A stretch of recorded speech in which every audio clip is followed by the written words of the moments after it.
لوگ توبہ کرتے ہیں اور ان کا یہ خیال ہوتا ہے کہ یار توبہ استغفار ہم بڑی کرتے ہیں، لیکن پھر بھی ہمیں ایسا لگتا ہے جیسے ہمارے گناہ معاف نہیں ہو رہے، پریشانیاں بڑھ رہی ہیں، مصیبتیں بڑھ رہی ہیں، کیونکہ توبہ استغفار سے تو اللہ تعالیٰ گناہ جہاں معاف کرتے ہیں وہاں رزق کی فراوانی بھی کرتے ہیں۔ اللہ تعالیٰ جو ہے وہ زمین و آسمان سے انسان کو رزق بھی دیتا ہے۔ تو بہت سارے لوگ کہتے ہیں یار ہم توبہ استغفار بھی کرتے ہیں، لیکن ہمیں ایسا لگتا ہے جیسے ہماری توبہ استغفار قبول نہیں ہوتی۔ تو محترم بھائیو، اس کی بہت ساری وجوہات ہیں۔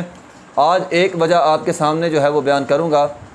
نبی علیہ السلام کے زمانے میں ایک عورت تھی، اس نے بدکاری کر لی۔ اب وہ نبی علیہ السلام کے پاس آئی اور کہا کہ میں نے بدکاری کی ہے۔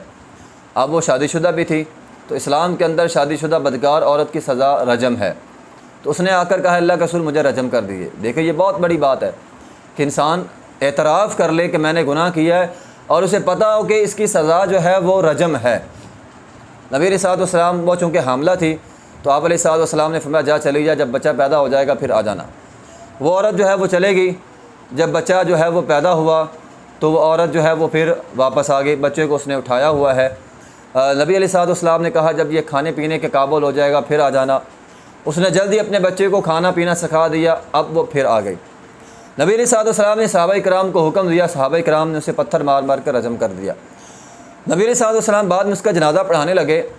عمر بن خطاب رضی اللہ عنہ فرمانے لگے اللہ کے رسول آپ اس کا بدکار عورت کا جنازہ پڑھا رہے ہیں۔ نبی پاک علیہ السلام نے فرمایا عمر بن خطاب رضی اللہ تعالیٰ اس عورت نے ایسی توبہ کی ہے کہ اس کی توبہ اگر مدینے کے 70 لوگوں میں بانٹ دی جائے تو 70 لوگ اس کی توبہ قبول ہو جائے گی، 70 لوگوں کو کفایت ہو جائے گی۔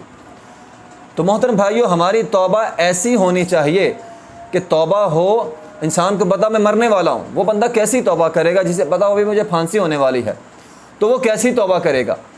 ہمیں چاہیے کہ ہم ایسی توبہ کریں۔ ہم ہاتھ اٹھاتے ہیں، دعا کرتے ہیں، لیکن ہمارا دھیان جو ہے وہ توبہ میں ہوتا ہی نہیں ہے۔ ہم خلوص نیت کے ساتھ پوری توجہ کے ساتھ توبہ مانگ نہیں رہے ہوتے۔ تو جب تک ہم یہ کام نہیں کریں گے ہماری توبہ استغفار قبول نہیں ہوگی۔